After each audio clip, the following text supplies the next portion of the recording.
Rules are there to be broken, Sonia, I believe. Absolutely, they are. They're They absolutely guidelines. are. They're just rough guidelines. Yeah, that's a myth about this show. If we're talking about myths. Welcome to Under the Hood.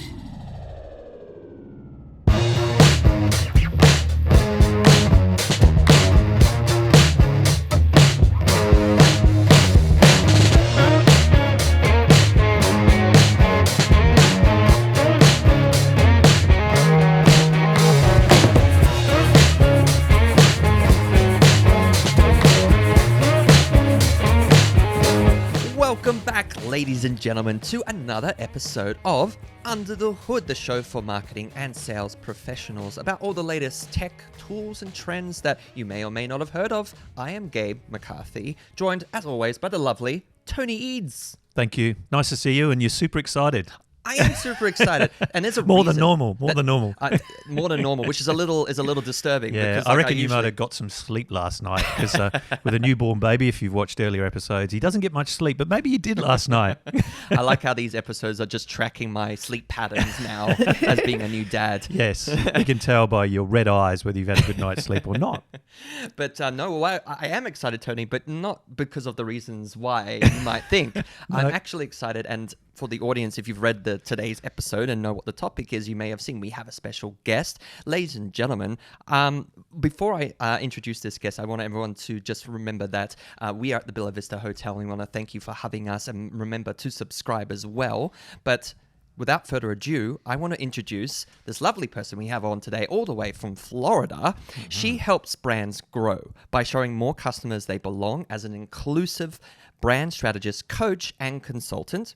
She is the founder of Inclusion and Marketing and is also the host of the Inclusion and Marketing podcast, which is super cool. I would love to welcome you all to the podcast today, Sonia Thompson. Hey, thank you so much for having me. I'm really happy to be here with you all. Hopefully I can match your energy. Y'all have lots of energy. I want to make sure it's late over here, so hopefully I can do the same. Yes, you sound very excited as well, so that's good. We've got both, you and I have both got to match Gabe's excitement because he's more excited. He met you at Inbound, I believe, so Yes. We've dragged you now onto the podcast. Absolutely, and I was really intrigued by my conversations with Sonia, and I was just like, oh, we've got to get you on the podcast if you're keen. She said she had a podcast, and I immediately started listening to it, and I was like, oh, this is great. This will really increase the quality of our show if we bring Sonia on. Well, we're always looking at increasing the quality of this show. But speaking of which, Sonia, maybe do you want to tell, for the audience who have not heard of you before, or just starting to get to know you, tell us a little bit about yourself and what you do. Sure. So I've been a marketer for a very long time, but I'm also someone with a lot of differences, which means that I'm often been a frustrated consumer. So I'm a Black woman. I have a Spanish-speaking Argentine husband. We have a mixed-race cultural marriage. I follow a gluten-free diet. And so all of these things have made me interact with brands, and I know what it feels like to be left out. So I combined my firsthand lived experiences of being someone who's different from the norm, and really just apply that to my marketing knowledge to help brands do a better job of including more people who don't quite fit into what is considered quote unquote mainstream. That's brilliant. Yeah. And we need more people like yourself doing that too. Because as we've talked about before we jumped on this recording, is that there is so much diversity in this world these days, so much accessibility to technology than there's ever been. And it's just a new way of thinking. And I'm really excited to talk more to that, especially around the topic for today. But before we get into that, and thank you for letting us know a bit more about yourself, Sonia. That was much appreciated. I just want to remind people of the episode rules for today, which Sonia is now been initiated into and understands. And Did you tell her the rules before she accepted? I did, and then she agreed to them. Good on you. You signed the document. Good. Yes. So we have an oath, a sworn oath. But look, the episode rules, if you haven't joined us before on a previous podcast, are quite simple. We have 10 minutes to talk to today's topic that we've chosen ahead of time. We're going to get through as many points as we can on said topic. And once the timer goes off, we have to basically stop, although we do cheat a little bit. Okay. If Sonia or Tony or myself have, a lot more kind of final points to just squeeze in there, we might go a little bit over. But, we'll try and keep to that time frame. And then after which we'll have our toolkit section, which Sonia's also got a toolkit that Oh, she's lovely. going to drag out we as love well. it when our guests bring their toolkit to the show.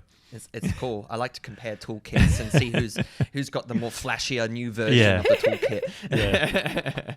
So we'll have a toolkit section where each of us will just talk about a recent tool in either sales or marketing assistance, and usually quite tied into today's topic as well, that you can take away as a little freebie to have at the end there. But on the subject of today's topic, Tony, would you like to make said announcement and start the timer? I would love to make said announcement. So, truth is the beginning word of today's topic. Your buyer persona is not, in capitals, not who you think it is. With, of course, our special guest in the room with us. Timer is starting now. We have 10 minutes on the clock.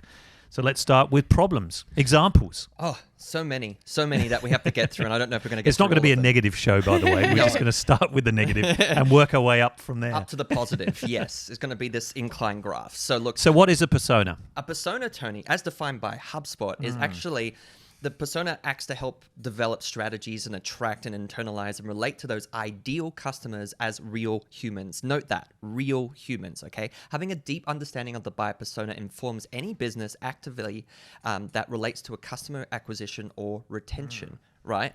Really important there. Not just like, try to grab and, get as many new leads in as possible, to also retain and nurture said personas, which is really important. And we should be thinking about that more carefully now these days. I think real humans is a big thing, right? Absolutely. So no chat GPT, write my buyer persona. No, you can't sell to an AI platform. I've tried, trust me.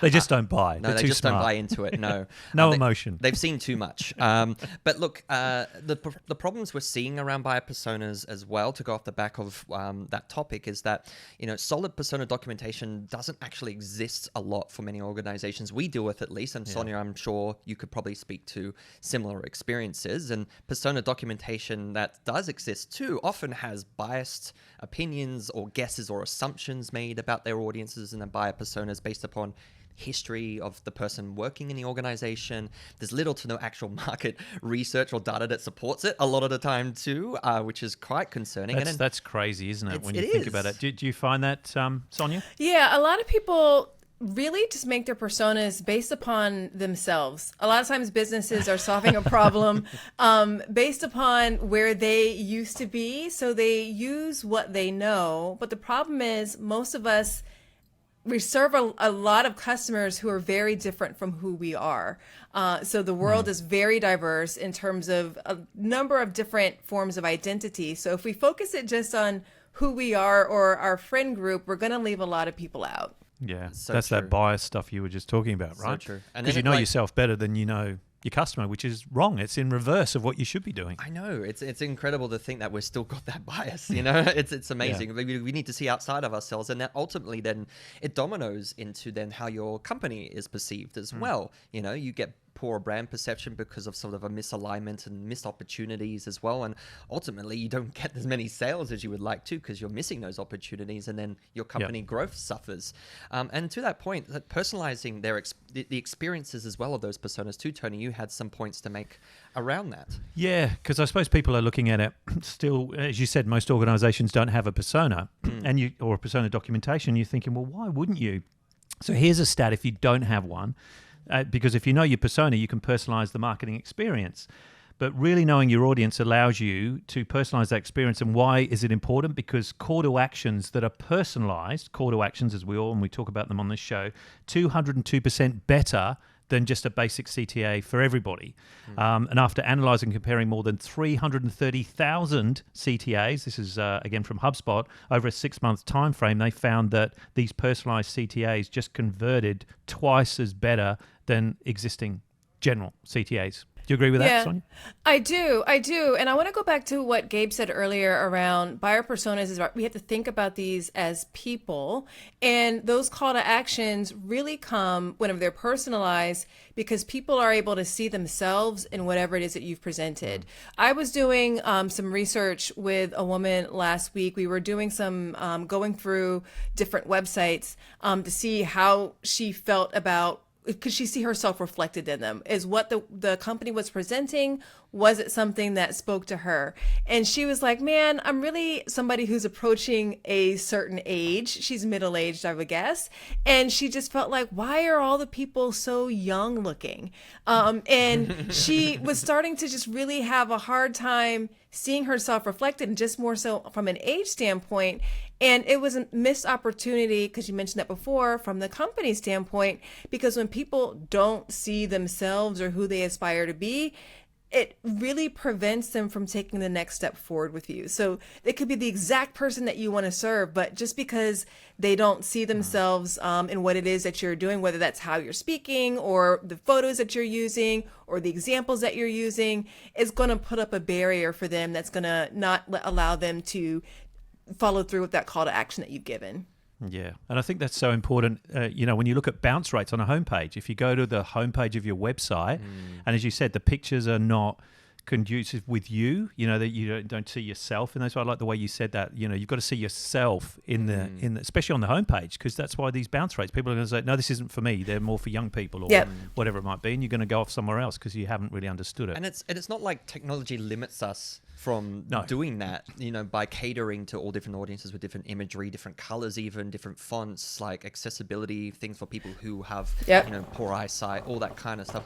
The technology exists there. Yeah. I think a lot of the time it's not a matter of people just not wanting to use it, but they just are kind of ignorant to it in a not a bad sense. It's just that they just haven't really explored the possibilities of, like, say, for example, with HubSpot, you can use smart content that changes out the image and content based upon what HubSpot knows about that persona. Yep. So if it's someone who's, Spanish speaking, coming from Spain or Portugal or wherever, the actual language and the imagery can change Absolutely in the HubSpot platform based upon that person's entry point. So the technology exists there, and the stats that support that are huge. Like, you were talking about that middle-aged person before, Sonia, that you were speaking to, but also other generations, millennials, Gen Zs, all of them actively consider a company's values when making a purchase. And that is reflective from what they see online, right? Yeah, even more so today, I think, isn't it? Yeah, I think there was a stat that said like 71% of people want to buy from a brand that aligns with their values. So more and more brands using that and putting it at the forefront lets people know that this is for me. What this brand has to offer makes sense for who I am and what's important to me as well. Yeah, and it sort of, still don't understand why, we talked earlier on about most organizations don't value doing their persona research, because again, like they reckon on average, persona-driven websites are 2.5 times more effective at converting people and easier to use by their targeted audiences if they're persona-driven. So before you even design your website, before you even design your marketing, you've got to start with the persona. You've got to understand, who am I doing this for? And then it makes it a hell of a lot easier to write the content, choose the imagery, and create the journey. Yeah, I think people get caught up a lot in that term you brought up last episode, which is around customers, right? Yeah, we like that. Do you like that one, Sonia? I do. You I can love use that one now on your podcast. Customers. grouping all your customers into like a bit of a bundle and thinking like, those are all like, the same kinds of people. That often, no, of course they're not. No. Yeah. And it's amazing to think of, but we do get a little lazy, a little ignorant to that, and it's not anyone's, I think, in a malicious intent. It's just a bias.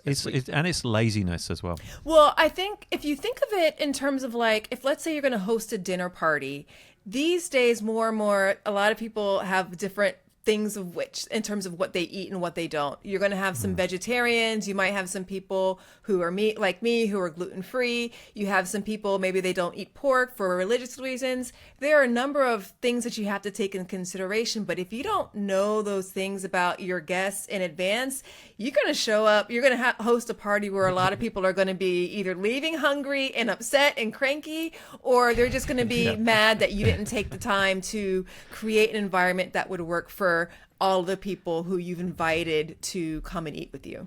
And they certainly won't come again. Absolutely not. They turn down the next invitation. They'll be left with a bad taste in their mouth. All right. or no taste at all. Yeah, that's Yes. a bad joke there for you. Yes.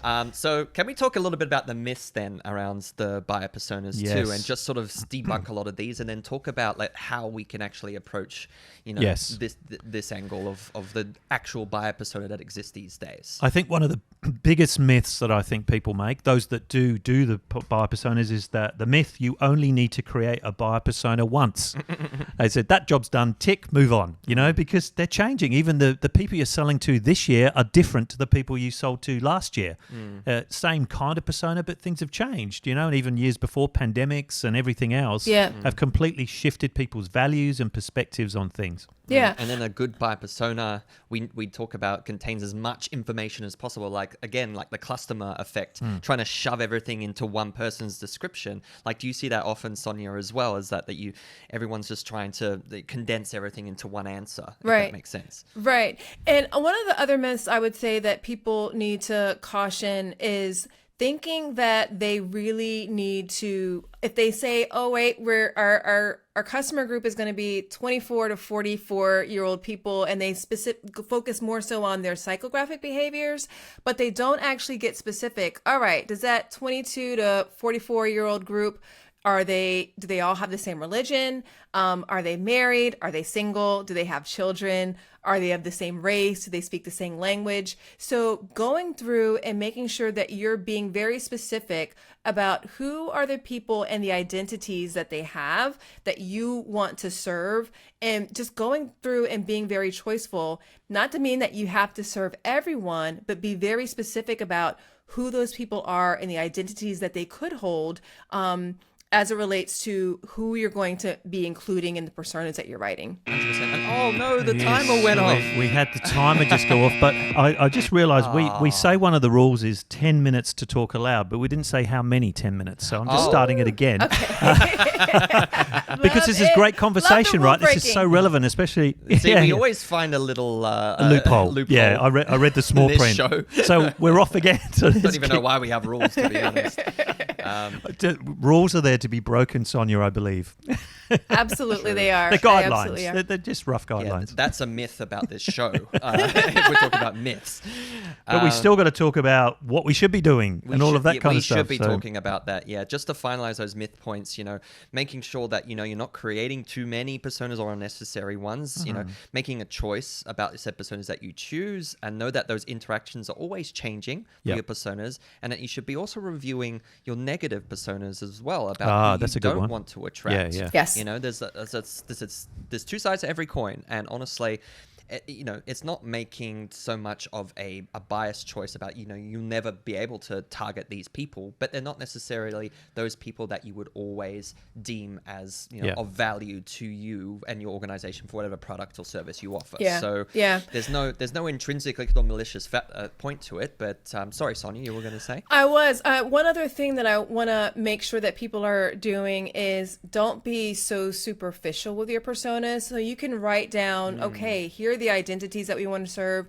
Here are the people that we want to make sure that we're including, but then go deeper to actually understand, all right, if you decided that you wanted to include people with disabilities, what is it that you need to know about them to effectively take action on what it is that you need to do to serve them and make them feel seen, supported, and like they belong? What are the things that you should not be saying to them or about them whenever you're communicating that will make them feel like, ooh, they don't get me or understand me at all? So make sure that as you're developing your personas, that you really go beyond just the superficial and go deep. Whenever you can, do research, but if you can't do research, spend time with the community, and that will really help round out what your knowledge is about this group to help you understand them at a deeper level. I think that's so important because, one of the other myths that I saw was buyer personas are 100% fictional. And it's, people do go away. They sit in a room with a few of the team members and they come up with this persona and imagine that they like reading this and they do that and their goals are this and everything, but they never go out and test it or go deeper, as you said, Sonia. And it's fictional. It's not real. It's not a real person. Yeah. And that research piece that you're talking to, Sonia, too, also can come from internal as well. Like if you are targeting personas or you're trying to target personas that are, representative of people in your company too. Like maybe to your point, Sonia, if someone with a disability, you're trying, to work out your marketing collateral towards those people, having those internally who may also represent that community. Absolutely. Talking to them and understanding their points of view about how you can apply better practice and service them better and their needs. It's like making that choice. I love this point that you made about making that choice as, a committed choice rather than, sort of a half measure. Like it's actually got to be like, if you make a choice, to target certain personas, commit to it and do your best to, dig in as deep to it as you can and put your best foot forward for every aspect towards targeting that persona. I mean, you could probably word it a bit better than I can, Sonia, but that's kind of what a lot of your points you talk about on your podcast, you get to as well, don't you? Yeah, it's really just about taking a stand. We saw this a lot, specifically within the U.S. Here this summer. As we were approaching Pride Month, there were some brands who really wanted to focus on supporting the LGBTQ plus community, but then they received some backlash and then they sort of, backpedaled a little bit. That's not what you want to do. And that really does a lot more harm to the community specifically that you don't want to do. So as you're going through and you're identifying who the people are that you want to serve, decide we are going to serve them and then own your decision, right? As long as you're owning with it and sticking with it, because sometimes people aren't a fan of inclusion. And if as long as it's connected with your values, then it'll help give you more ground to stand on when it comes up if someone is not so hot on some of the changes that you might be making, and it just helps root you and helps you to keep moving forward. I think that's so important, as as you just said, because people do back off too quickly, right? The strength of a brand is how committed you are to backing your brand. Yeah. And as soon as you start to back off, as you were just using that example, Sonia, it shows that you didn't really think it through. You're not really confident that you did it. You almost like doing it as a marketing initiative rather than an actual true value or a belief in your organization. I hate those companies who just change their logo for Pride Month. It really annoys me. You know what I mean? Because they think they're doing the right thing. It goes back to the persona stuff, the miss. Tick that box, move on. Oh, God. And it's not. It's so deeper than that. I can't stand it. It's just this virtual signaling is what they call it. Virtue signaling. Virtue signaling. I said that correctly. We'll put some subtitles up for that last part. But look, going forward to obviously involve people such as Sonia, an expert in this field, to talk to and come to your organization and speak and who can actually dig deep with you to understand these personas as a consultant, or even us as an agency if you want to employ someone like us to dig deeper and workshop, detail, ideate, and really scrutinize every persona detail, which should include everything from their goals, pain points, demographics, geography, age regions, psychographics, interests and habits, success factors, decision criteria, and even ramifications of failure for those personas. Understanding them, that's understanding them holistically as an actual human being and really being able to relate to them. But then even going deeper to that, as we were just talking about, all of the other reasons, race and background and all of that kind of stuff. I mean, that's something I know you speak a lot about, Sonia, but maybe give us a take on how people have, really should consider deeper than just the high level demographics and that kind of stuff. Yeah, because you have to think through, if you think about this from a customer success standpoint, different identities achieve success at different rates. So it's important to understand why, because it could have something to do with things broader than just the experiences that you deliver. Not to say that you need to go and take on the world and become a social justice warrior, but you have to have a degree of awareness of what are the other factors that are at play, because it impacts how people are going to receive your messages, whether or not they're going to choose you, and even how they're showing up throughout your experience. So if you go through and you understand more so about the plight of each of those communities and those identities, it helps you design better experiences overall and communicate in a way in which they know that you actually understand. Versus you're just kind of, all right, we're going to change our logo to a rainbow during a particular month or whatever heritage month might be existence, that you actually do care and you want them to achieve success at the same rates as anybody else who's coming through your brand. Yeah. That's really great way of summing it up. Thanks, Sonia. I totally agree. So many of those points are so valid, and if you want to dig deeper on this with us and or Sonia, there is actually some takeaways from this that we want to shout out. First of all, we'll shout out one of our own articles that we wrote a little while ago by Matt Skolinos. I can never pronounce his name correctly, but he wrote a really great blog a little while ago, pretty recently, called Get the Most Out of Your Buyer Personas. So check out that. That's on our website, saltedstone.com. But Sonia, as well, as I mentioned at the beginning, runs a podcast, and there is an episode, Sonia, that you wanted to shout out. Yep, episode 10, way back from the beginning. Inclusive buyer personas is a very important topic, so I covered that in great detail on episode 10, how to create inclusive buyer personas on the Inclusion and Marketing podcast. Awesome. And the links will be there for you, so you don't have to go searching the internet for both of those two great pieces of resources. But I think the big takeaway for me just still goes back to what we said at the very beginning. Personas are actual human beings, Yes. not fictional characters, So I think people get carried away, giving them a name like Marketing Mary, pick a picture from Getty Images, and then come up with all this thing, and this person doesn't exist. Yeah.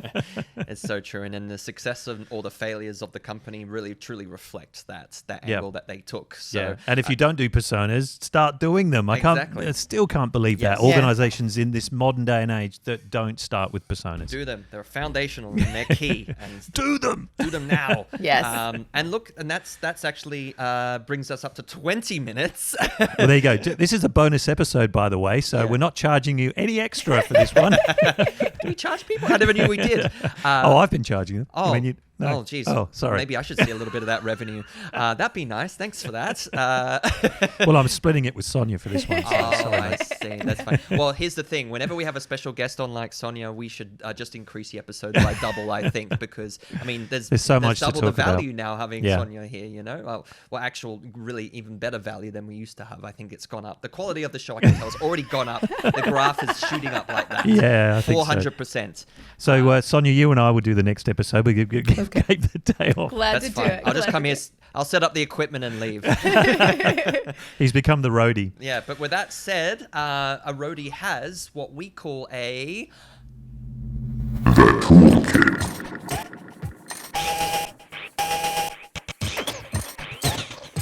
toolkit is what I was It's getting the at. toolkit. We do this freeze moment where we warn Sonia about it beforehand. Where Yes, we because freeze. she thinks we're having a fit or something like that in the studio. But And Sonia just stands there sits there on the Zoom call, just like, something's gone wrong with the internet. They've these guys frozen. okay? These But I'm super Australians. excited because Sonia has brought her toolkit to this show as well, and we always like having a look in other people's toolkits. It's true. Because we delve deep into ours and find different things been thrown in there from time to time. But a fresh new toolkit. Can't wait to find out what Sonia's going to share with us. Absolutely. So I guess do you want to jump in first, or would you want me to? Oh, it's up to you. I can. Mine's probably the one that's. See, Gabe's really good. He's always relevant to the topic, and I just come up with some random AI tool because that's all I'm living and breathing at the moment. Well, I want to hear your random. I like your AI tools, and so does my wife. So. Oh, good. Okay, so that's 2 listeners. That's great. So this one is called Flicky. Oh, wow. So I know you've read the notes, but if you didn't know, what would you think Flicky was? I'll start with you, Sonia. What do you think Flicky would be? Oh, I'm trying to blank. I'm wondering, I have no idea from an AI standpoint. Sounds like a fly zapper or something like that, doesn't it? But I don't know if they've created one. So it's Flicky.ai, spelled Fliki, and it's actually an AI tool that turns your ideas and blog posts into captivating videos. Oh, okay. So I had to play around with this one this week, and it's interesting because it does kind of relate, right? Because if you know who your personas are, then you can actually do videos, particularly because video is such a great communication tool that Gabe, you and I always speak and about. different people learn in different ways, so it's helping you. That's right. Yeah. Visually. Exactly. Yeah, Well done. I'm a visual learner. So Flicky basically summarizes the content. It selects visuals for you from this awesome stock library and creates the video literally within 2 minutes with a voiceover. And then you can adjust it after that. You can edit the images if they're not quite right, if they've selected images, because it tends to be a bit creative. Like they'll end up, so I put in about, HubSpot and doing something like that, and it ended up with random pictures of a drone image flying over a beach. And I thought, well, yeah, it's probably connected in some way about the theory. Very loose connection. But yeah, definitely there's a media library of over 1,000 voices to choose from. Wow. So if you don't like the voice, you select a different, and to your point before about being specific to personas, there's different languages, different accents. So, you can. So it's very inclusive as an AI Wow. tool. Yeah, it That's is. very So it cool. kind of fits again. See, you thought It this fits. was kind of It's completely connected, off yes. track. It is connected. There you go. I knew that all the way. Anyway, you get 5 minutes for free to have a play around. So like any AI tool, get on there and have a play around. Just do what I did and try it in. Otherwise, it's $28 a month for 180 minutes worth of video credits per month. So you can create videos for your personas to your heart's content Wow, Nice. 3 hours of video footage per month for per 28 month. bucks. Wow, I don't think anyone generates that much content aside from us, obviously, because we're just ridiculous. But yeah, I mean that's great value, honestly. So, well, Mr. Relevant, what have you got? Mr. Relevant, as I am always, this is very much on the nose, my one. All right. Which actually ties in a lot of, we were talking a lot to HubSpot as we usually do on this show, being a HubSpot Elite Tier partner, but we also were talking about personas, and actually HubSpot, as part of their methodology inbound, help you define personas and encourage you to do so. So I found out this tool through HubSpot called HubSpot Make My Persona Web Tool. So it's an Wow. online web tool. Just go hubspot.com/makemypersona, or you can Google that. I'll put in the links below. But basically, it's a free online HubSpot tool, which is automatically awesome. Don't have to pay any money. Everyone for it. loves the word free. Everyone loves the word free, especially my mum. Would your mum use this? Yeah, probably. Yeah, she'd definitely find a better way to make it more inclusive as well. But yeah, look, it's an interactive questionnaire that you and your team complete.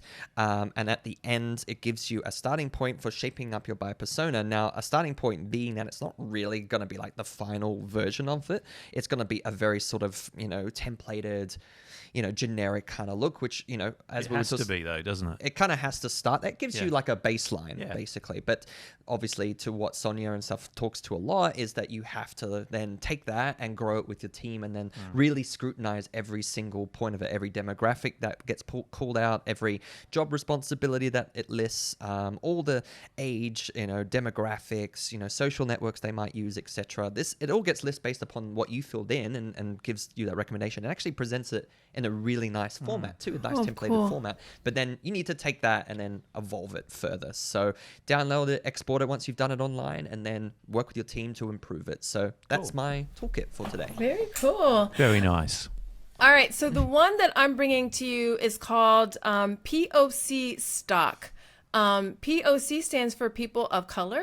And a lot of times whenever we are looking at imagery online, a lot of times people are using stock photography. And stock photography historically has been very not diverse. So this is looking to solve that problem by helping you specifically find people of color, whether it's hands or, actual people, whatever it is, it helps you diversify your range. The good news is that there are more and more sites that are helping you find photos of people from a stock standpoint of different identities, but this is the one that I wanted to bring forth today in case you're looking for a broader range of people to include in your imagery. That's brilliant. I think all our tools somehow kind of tie together. Yes. It's quite nice, actually. You Yeah. know, you can use the persona tool and then your POC tool to like help, actually bring out some proper imagery that best represents your audience, and then you Create a use video. Flicky to create the video afterwards. I mean, you can Yes. connect all those dots there. Our work is done. there you go, everyone. You've got like a whole tool set to work with. Unbelievable. They got a bonus episode and a toolkit that solves all their problems. I mean, what more could you ask for? What more from What a more, podcast? honestly. And we are so thankful to having you on our podcast, Under the Hood, today, Yes, Sonia. We really you've been appreciate amazing. having you. Thank you for joining us. Thank you so much for having me. It's been a pleasure. We're going to head over to Florida now and Yeah. see you there. Come Is the on. weather Your still podcast. nice? It always shines the sun, doesn't it, in Florida? It is the Sunshine State, and the weather being nice. It's fall now, so it's not quite as hot. I don't know. You're on the Celsius, so yeah, it's not quite above 30 anymore. So we're thankful. Yeah, yeah. 30 is a bit too much going in. How hot does it get? Into the 40s? It can feel like it's in the 40s. It doesn't quite arrive that way, but it often feels that way during the summer. So during the summer, we're big complainers. God, are we actually talking about the weather at the end of this book? Sonia's just giving us a weather forecast direct from Florida because anything goes on this show. This is peak content, ladies and gentlemen. But speaking of peak content, do check out Sonia. Check out her podcast, Marketing and Inclusion. It is super awesome. Like, I am not just saying that. Like, Inclusion and Marketing podcast is just so... Like, it's really on point, and it's so many interesting aspects. It really makes you think differently. Where can they find you, Sonia? They can find me at inclusionandmarketing.com. There you can listen to the podcast and check out other resources that are there. And also randomly Under the Hood. Yeah, and Under the Hood now they can, which is excellent. So again, thank you, Sonia Thompson, for being on our episode this week. Thank you again to the Bella Vista Hotel for hosting us. And don't forget to subscribe to Under the Hood. We'll catch you every fortnight with a brand new episode. But what is the next episode? Well... They're all with bated breath, holding their breath. Sonia especially wants to know whether it's worth her attending the next one. Well, I'm going to reveal it to you right now. In fact, and it is called surprising touch points. That's surprising touch points for servicing customers that actually work. Rather than the ones that don't. Yeah. We're going to avoid talking about those entirely. Yeah, exactly. Maybe. Oh, I can't wait for that one. Yes, me too. Again, thank you, Sonia. Thanks, for Sonia. joining us, Thank you. and we'll catch you in the next episode of Under the Hood. Bye for now. Bye.